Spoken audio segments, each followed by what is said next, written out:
Hello, everybody. My name is Paul Dolsky, and you are listening to, once again, another exciting episode for the Women of Horror Month. And with me today is none other than the lovely lady that is doing the latest campaign for Kickstarter of, well, she's going to just have to I guess, correct me nonetheless, because I don't really know how else to put this, but it's a steampunk.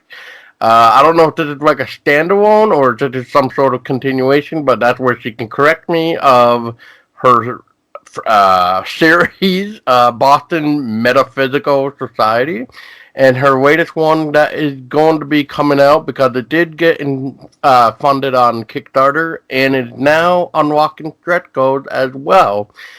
And for the first time ever, you can also get a coloring book for the Boston Metaphysical Society. And with us is none other than the writer-creator, Madeleine Holly Rosen. Hi, Paul. How are you doing? Good. I did pronounce your name right? Yes, you did. It's perfect. Absolutely perfect. Sweet. Well, I'm usually pretty bad with names because I have a small speech impediment, so sometimes some names will take me a couple tries. No worries. You got it. All right. Well, Madeleine, thank you for your time, for coming on for the show, and happy Women in Horror Month, because I don't know if you even knew that, because quite frankly, I didn't know such thing existed until last year. So, no, I think I heard about it last week, because I do know a number of female horror writers. So they've been talking about it on Facebook. So it's been pretty cool. Yeah, it is, and I like what they do too for every year. And I can't believe it's been on for like 11 years, and I'm like, really? How come I just heard about it now? Last year, but yeah, it's nice, a little change up. Yes. Yes. And so, Madeleine, to kick things off, so tell me a little bit about yourself, because I know like you're into the steampunk, you're into like the horror, the paranormal, and historical aspects of like oh God, what would be the correct term for this? Almost like it would like the past but the future. Alternate history. Yeah. Yeah, well, yeah, that's just clever enough. Well, not clever, but you know what I mean. Yes, it fits. Yes, absolutely. Well, just to let your audience know, in case they have never heard of Boston Metaphysical Society before, the overall series is about an ex-Pinkerton detective, a spirit photographer, and a genius scientist who battles supernatural forces in late 1800s Boston. We started with a 6-issue miniseries, which we finished a few years ago. Emily Hugh was the artist for that. And since then, after we took it to trade, so it's all in one volume now. And since then, we have produced 3 standalone sequels. The first one being Scourge the Mechanical Man. The second one was Spirit of Rebellion. And what we currently have on Kickstarter right now is one called Ghosts and Demons. And they do all link, but yes, they are all standalone. And we are fully funded and actually going into stretch goal number 5 right now. So I'm pretty excited about that. Yeah, that is a big accomplishment. And I was lucky enough to find out about your project last year when the other Kickstarter campaign that was going at the time, I believe, unless they were already ended, but the Irons Anthology. So. Oh, yes, Yeah, so that's how you got a backer from, well, that's how I backed your project, was through them, really, because they mentioned it, and so I was just like, I'll take a look at this, and then that's when I was intrigued, and that's when I messaged you to figure out the whole collection thing, so that way I kind of could, not start somewhere where I'll probably get confused or something, so. Yeah, I wrote a short sequential art story for the Irons Anthology that I think might be in the second volume. It's not in the first volume, but I think probably in the second volume. So hopefully sometime in the near future, we'll get to see that one come to life, because that one was a lot of fun to write. But yeah, my idea with writing the standalone sequels is I never have any idea how people are going to enter into the series. I mean, you could just be at somebody's house and have a copy of Scourge the Mechanical Man or something and, sit down to read it. And I want people to have an enjoyable experience and a complete story, but have enough open-endedness so we can keep going and have more story later on. Very cool.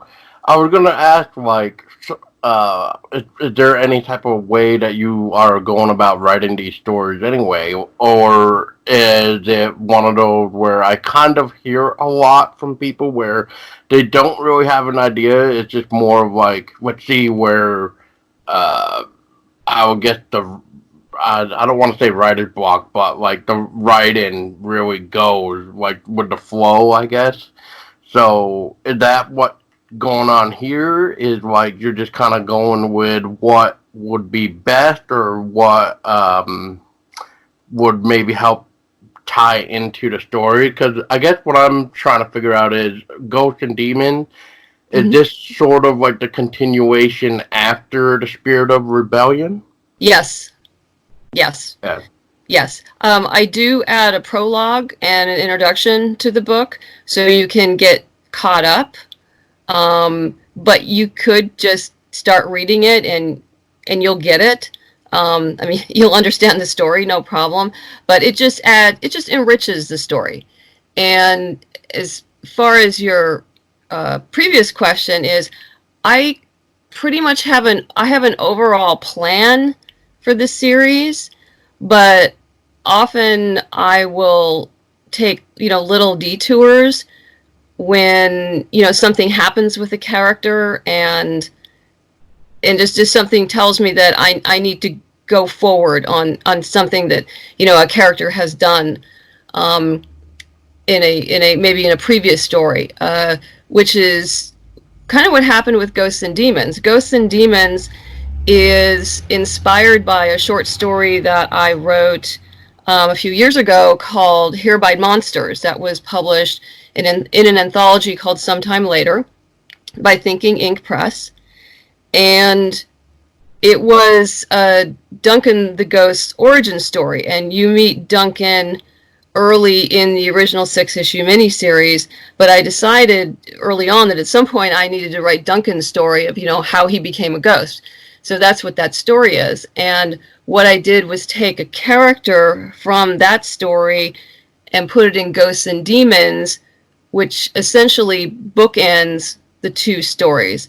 The way I write, there's linkage in every story. There may be a complete story into itself, but there's little things that link it to other stories that I've written, that either in prose or in comic format, that just enriches the whole experience for the reader.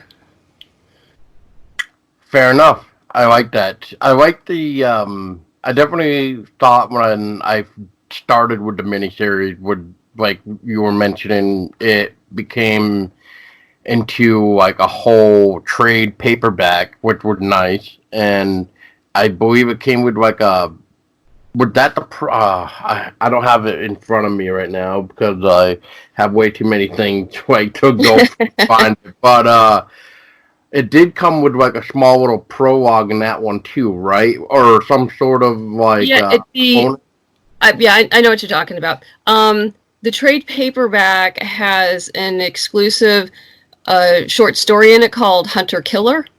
Yes. And there I introduced 3 new characters, and what happens there is actually occurs about 35 years prior to that miniseries, and is the start of what I call the House Wars, which is the equivalent of the American Civil War.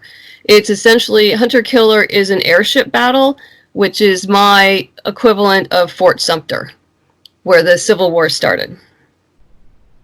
Wow. And that's actually linked into another novel I'm rewriting right now, which is going to be a trilogy. It's called House Wars, and it's essentially the first year or so of the Civil War. But in the Boston Metaphysical universe, it's against the northern houses and the southern houses as opposed to states. Wow. Yeah, that was another thing I was noticing is like your story definitely had that feel of a historical view, especially with like Tesla and all the mechanical experiments that were going on, especially with the way they talk and how they what's the word I want to say, to kind of like interact with the world around them, if that makes sense. So that's what really I want to say grabbed my attention besides the whole paranormal aspect. But I just like I like seeing stuff where you take like historical things and you throw it in and make something out of it versus like coming up with somebody new and trying to say like, you know, this is history, but it's not history, if that makes sense too. Because it's weird like that, but it's also neat to see. Because I'm assuming, because I actually no, not assuming. I think I asked you, don't you do research when it comes to the I don't know if I want to say the writing or the events of what's going on. Yeah, I do a lot of research on history and people. In the original 6-issue miniseries, there are historical figures present. They are an integral part of the storyline, and they are Bell, Edison, Tesla, and Houdini. And the African-American gentleman, Granville Woods, who is part of the Boston Metaphysical team, is a historical figure as well. I found him in my research and really liked what I saw and made him part of the team. The characters of Samuel Hunter and Caitlin O'Sullivan, they are fictional. Very nice. Very cool. Yeah, I like that a lot. Now, when you came into this with the paranormal thing, just out of like a personal question too, and because usually anything paranormal I gotta ask anyway, but are you a believer in the actual paranormal? Actually, no. Hey. No, I'm not, but I love stories about it. And it really, you know, it excites my imagination, and I just really like dealing with it because you get to deal with an imaginary world, but yet you can reflect real world events within it. And it's just a nice way to world build. And myself personally, I just find it extremely entertaining. It's fun. But yeah, you don't necessarily have to believe in it to have, you know, fun with it and be imaginative in it. No, there's nothing wrong with that answer. I was just curious because usually. No, I've had people ask me that before. Oh yeah, it's always just interesting to me because like some people will find it interesting, and then there's people that go, yeah, it is what it is. Yeah. Which is fine either way. But no, I actually had some weird experiences that happened to me, so that's why I don't think there's just no way we are the only thing around that we can't really see either. So I definitely think there is more than what we cannot see, but we just have to search more behind the naked eye, I guess would be the proper term, I think. Yeah, but to take the contrary point of view, I actually think that science eventually will be able to explain all of that. Since we do have as human beings, we do have limited vision. We can't see, all the color spectrums. We can't see a lot of things because of our own limitations, but yet I think the human brain is capable of amazing things that we have yet to even discover. I mean, since we only use a small portion of our brain now, imagine what it would be like if we could use even 5% more. So yeah, that makes sense. That makes sense. I mean, we aren't even using the full brain, and if we were using the full brain, I mean, like you just said, like how much of a difference is there really? So, and they always say too with kids that the kids are more develop in any way extent they're young and stuff, where as you grow older and stuff we kind of start to I forget that word, like I really forget the technical way that they call it, but as you grow up it's like we lose more of the usage of our brain. So like it's like since we don't use that section, I'll just say, of the brain, it kind of just locks it because we just don't use it. And then as we grow older, it's just like we don't really have that ability like we probably did when we were younger. So it's always interesting to see and hear stories too about little kids and their imaginary friends, whether there really is an imaginary friend there or not, or stuff like that. So it's always cool. absolutely. Yeah, I do try to add accurate science whenever I can. And unfortunately, I can't a lot of times because the story and story development, character development wins out. But there'll always be little tidbits in the comic of real science. And particularly in issue 2 of the original miniseries, Granville is in his lab and he discovers a substance called yttrium barium oxide, and of course Samuel and Caitlin look at him cross-eyed, not understanding what it is, but a chemist or someone is going to understand what that residue is. So that's kind of, I put that in for them, and so whenever I can do that, I do that because it's fun, and it also grounds the science too. Right, and it helps you think more too. For somebody like me that's not really knowledgeable in the science, but I mean, it's always cool to open somebody else's mind more and be like, oh, that makes sense, or it makes them or me kind of stop reading for a minute and do my own investigation to just look it up online just to kind of be like, oh, okay, so that's what she means by blank of whatever part I'm reading in your book. So that way it helps make me feel like, okay, that's where you can see her research. So that way it's like it all makes sense and everything else. Yeah, because if you're not familiar with the substance and you go Google it and you go like, oh, that's a real thing. That's cool. Yeah, exactly. That's why I like real thing. Yeah, that's why I like reading your the Boston Metaphysical, because it's like you put so much real things in there that really does or should make other people kind of stop reading and do the research, which is nice because usually it's just like, oh, you're done and that's it.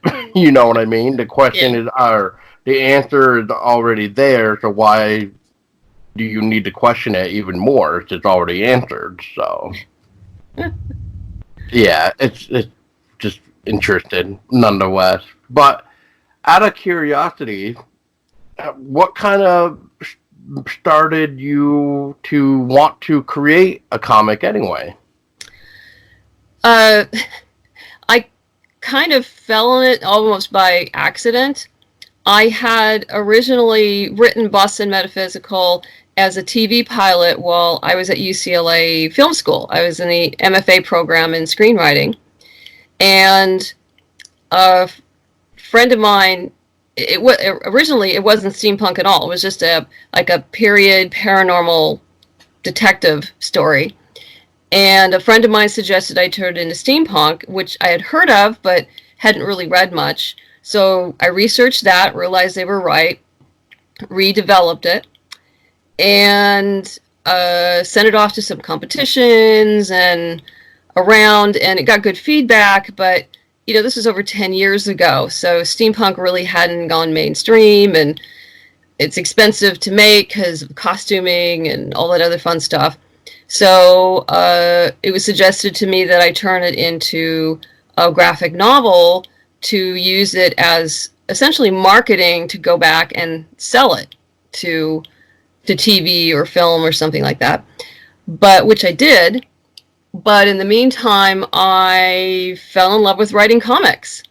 So here I am. You guys are stuck with me, like, forever.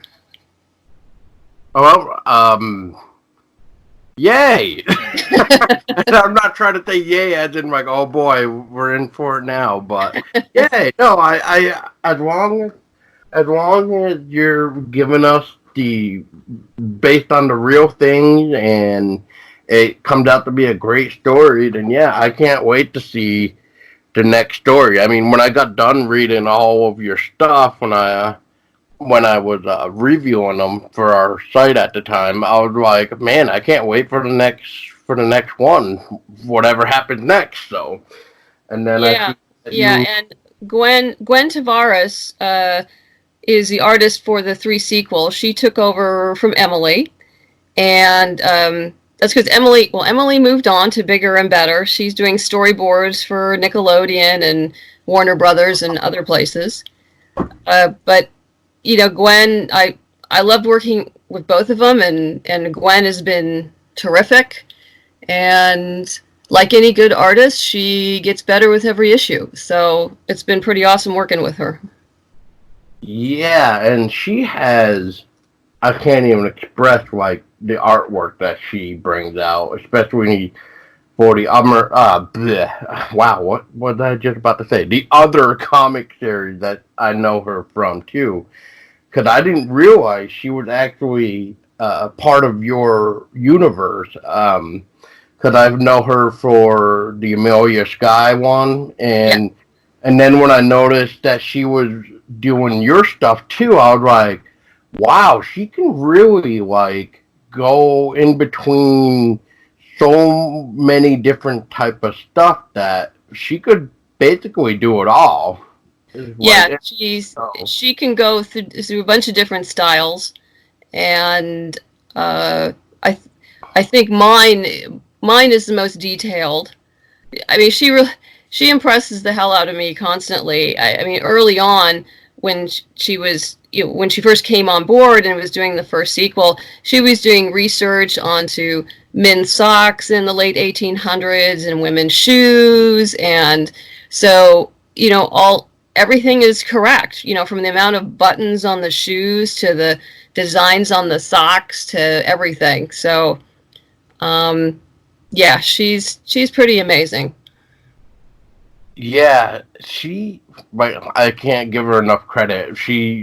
I'm surprised, like, I never really seen a lot more of her stuff. As far as I know, it's just your series and Amelia Sky, so I don't know what else she has done or is doing, so I need to find out more of her work so I can really get more of her artwork thrown at my face, really, where I see what else she really can do. So yeah, she does. I know she does a lot of pinups also for various Kickstarters. There's one thing I'm always happy to say that artists and who've worked with me have usually gone on to bigger and better, and they always get other work because, as you've seen, I do a lot of promotion. I'm out there a lot. I do a lot of Comic-Cons, so people see their work, and so they get hired for other stuff, which, thrills me to death, of course, as long as it doesn't interfere with my own stuff. It's like, yes, Gwen, you can do whatever you want as long as you finish my work first. But I'm just like every other creator that way. Well, that makes sense. I mean, it's your project. You want to get it done and out there. And in this case, you definitely want to get it out there because you're running a campaign and you don't want to upset your customers, I think would be the best way to put it. Your backers, really, because even though Kickstarter is not a store, but it's still nice to, I guess, call it a customer because they believe in your work enough that they pre-order it. Yeah, and she's done with the art. I'm reviewing the lettering right now, so it will probably go to my pre-press guy in a day or two. Even does lettering too? Sorry for interrupting. Oh, yeah, no, as it's people who've been with me for a while know that everything is usually ready to go to the printer by the end of the campaign. And this is no exception. So, yeah, it's as soon as the money clears, it's off to the printer. That's awesome. Yeah. Yeah, I guess I couldn't really remember that far back. That's okay. That's okay. But some people, which I wish a lot of people did that, to be honest, like what you do, like another company does for their comics, where, like you just said, once the money clears, they send it to the press, printer, and then next thing you know, you just get that email that just said, hey, your stuff is heading to you, so thanks again and all that stuff. And then it's just like, oh, nice. Now I don't have to wait almost a year later for some other project that are like, dude, what is going on here? Yeah, in fact, our next stretch goal, if we make it, I think we will, because we do have 14 days left, but is that will give us enough money to be able to print in North America as opposed to overseas, which cuts like a good month out of waiting. So, that's my goal is I really want to make that stretch goal so everybody gets their books earlier. Because of, that makes sense. Yeah. Yeah, I did see that, and kind of like what you just said. You got 2 weeks left. I don't see any reason why you can't hit it. So yeah, I think we will. I think we will. It's just, it's like 14 more days to go. Yeah, it's just like 14. Just come on already.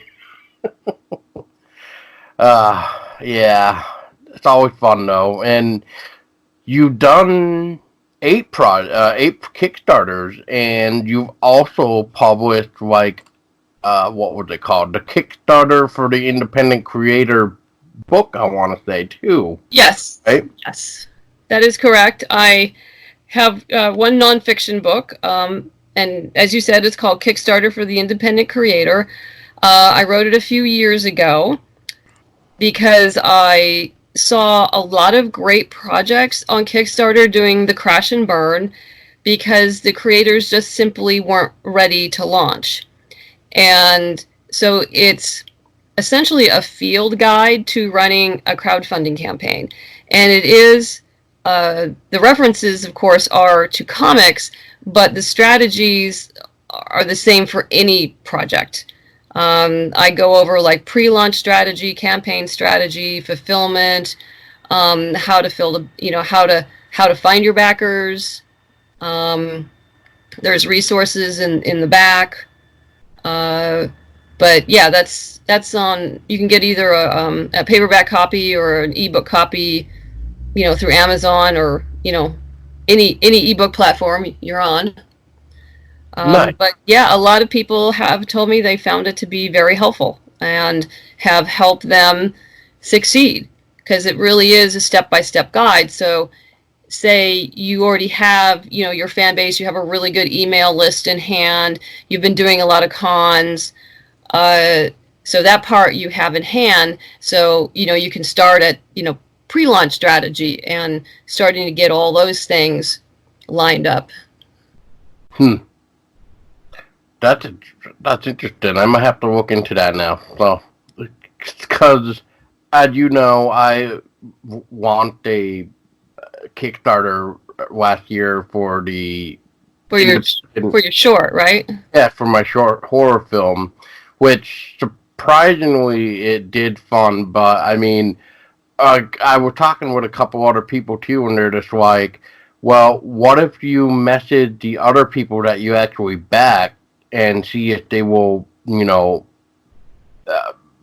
back your project for helping their stuff come back to life? I'm like, yeah, I don't know if I like that idea, but because I'm not one that really just say like, hey, I'm not trying to say like, give me like I guess what I was trying to like thinking of is like, I don't want to say like, hey, because I gave you money, can you give me money? It's like, okay, well, how do I make it sound like I don't want to be that type of guy that just says, hey, I'm that guy that brought your project to life. How do I do it? So I know I messaged you about it, and I sent like a mass message to like everybody that I could like message across all the projects that I did. So I do thank you there, Madeleine. You're welcome.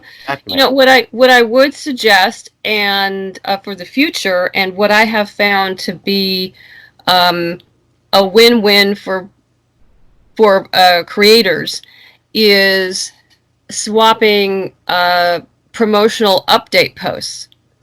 Like for instance, or if you find someone who you think there's these 2 games that are going on. In my latest update, I actually plug 2 games that have steampunk themes in them, and they're essentially swaps. So they will mention me in their Kickstarter update because they have an audience who we both believe would be interested in mine, and vice versa. That's actually more beneficial than asking people who have, you have backed for money, because you're going to get more eyeballs on your project. And unfortunately, and this is kind of the dark side of Kickstarter, someone may back you, but then their credit card doesn't go through at the end of the campaign. Right. Because I've actually been, when people say like, oh, I'll back you if you back me, and I don't do that anymore because I've gotten stiffed. Yep. Yeah. Yep. So that's why, no money crosses hands anymore. But what I will do is, hey, Paul has this great horror thing going on, short film, do a little blurb, and here's the link to his project. And, whoever reads the update, if they're interested in it, they'll go click through and take a look and decide for themselves. But you're going to get a lot more eyeballs on your project that way. Right. And I guess listening to you now, I'm trying to figure out how to exactly word this, but if you're going to plug another project, which I like the idea, because like you just said, it helped, find another project that somebody might be interested in because they didn't hear about it or whatnot. And would that be because you yourself backed it and then you mentioned them, or no, I don't necessarily back them. No, it's called cross promotion. It's a marketing technique. Mm-hmm. And many of us do it. I'm sure you have backed, particularly in the comics world, I'm sure you have read updates from comics you've backed, and at the top of the update you have the information from the creator of like what's going on, where they're at, and then towards the bottom of the update it'll say like, hey, there's these other projects going on that you may or may not have backed, and say like that might be of interest to your audience. Like these two games, they make perfect sense for my audience. They're both steampunk themed. I went and checked them out.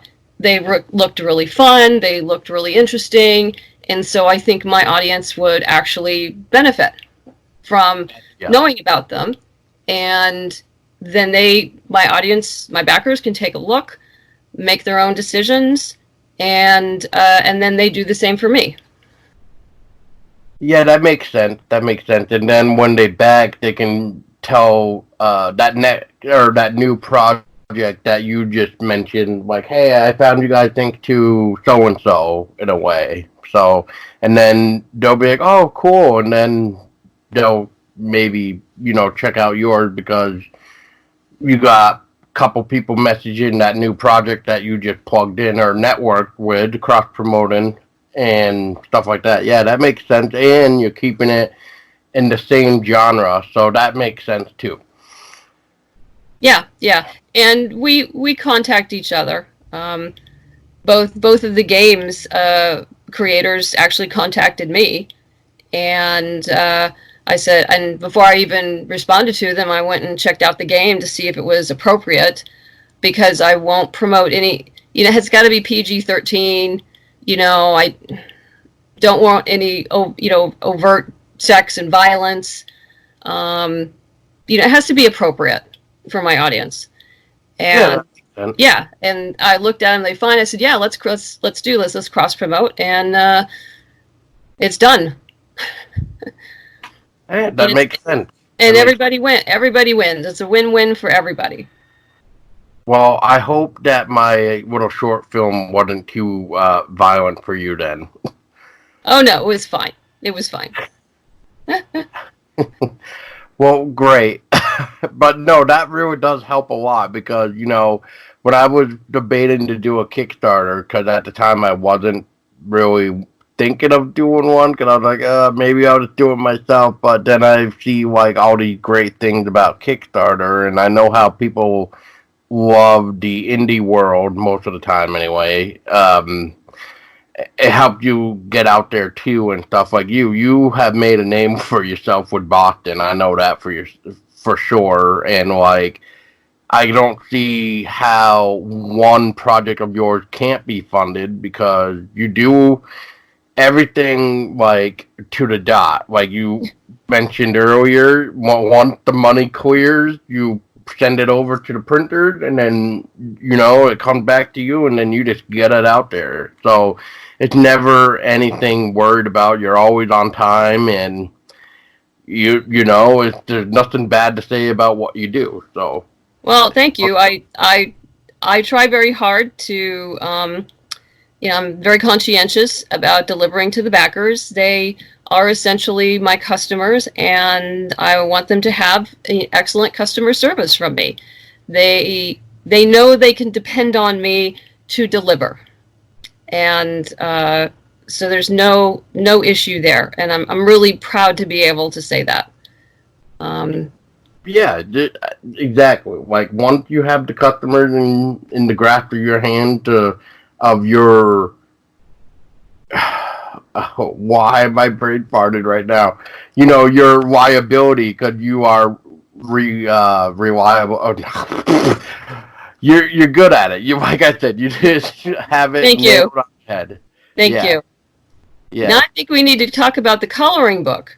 Yes, the coloring book. The coloring book. Yes, the first ever Boston Metaphysical Society coloring book is suitable for all ages, and the illustrations are done by Alejandro Lee.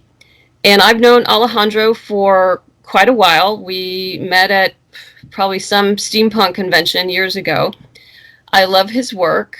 He has his own comic called for kids called Piston Pete and Sally Sprocket. It's very cute.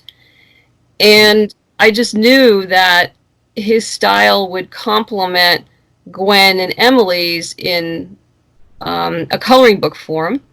So I went ahead and talked to him. We, worked out a budget, and he's off to the races. So he's finished 13 of the illustrations. So he only has 7 more to go. So he should easily he'll be done by the time we're done. And the pre-press on that shouldn't take much time. But yeah, the illustrations, of course, include the main characters, Samuel, Granville, and Caitlin, but there'll also be illustrations of Bell, Edison, Tesla, and Houdini, the Tesla tank, Caitlin's parents, the shifter, some scenes, some Boston scenes, a lot of fun stuff. So I'm really looking forward to it. Yeah. I had to upgrade my pledge for that way I could get the coloring book too, because I know how much my fiance loves coloring. So I was just like, all right, I'll upgrade to get the comic and the coloring book, so I can just give her the coloring book. So, but hey, that reward tier is a great deal. For $20, you get Ghosts and Demons, you get the coloring book, and it includes postage. Yes. Yes. Yes. That's a deal. That really is. And there was something else. There was another pledge that was actually a pretty good deal too. Now I'm looking at it right now so I can try to see which one it was. I think it was the catching up one too, where I think that was another one. And then you announced something about chocolates. Yes. I didn't read all of it. Yeah, that I know it. She's a steampunk author and a chocolatier. She's part of the steampunk community. Her name is Nikki Woolfolk, and she lives and works in Connecticut. And we've known each other. We've actually never met face to face, but we've known each other out online for years and have chatted. And last year I wanted to do this with her, but we just couldn't get the timing worked out.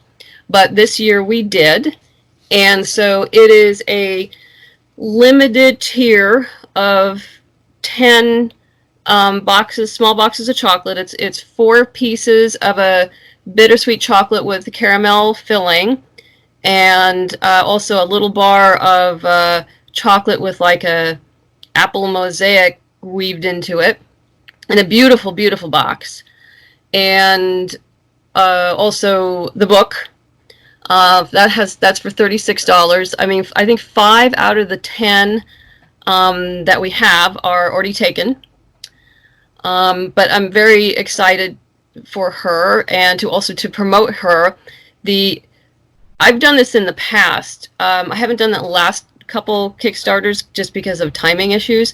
But in earlier Kickstarters, I've worked with steampunk makers to create something specific for one of my Kickstarters as a way to give back to the steampunk community. They have been extraordinarily supportive of me and everything that I have done, and this way I'm able to give them, a little more promotion than they may not normally have.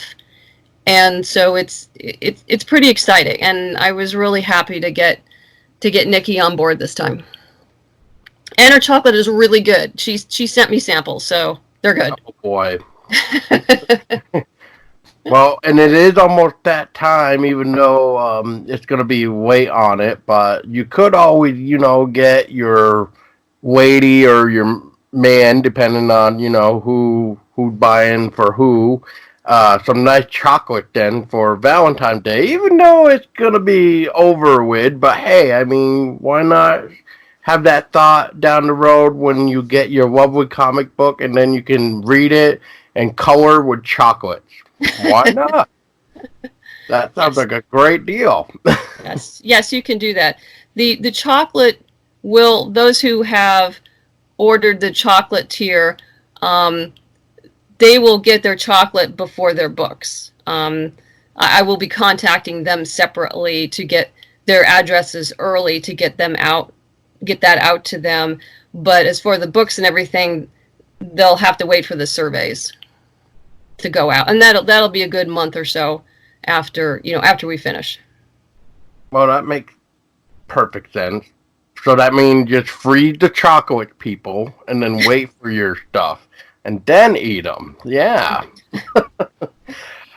Well, Madeleine, before we wrap this up, because I don't want to take too much more of your time either, but because of the Women in Horror Month, I'll ask, does Women in Horror Month mean anything to you? I know you said you just recently heard about it, but I'm assuming you might have heard more of like what it's about and stuff, like celebrating women pretty much in the horror genre of how far they have come.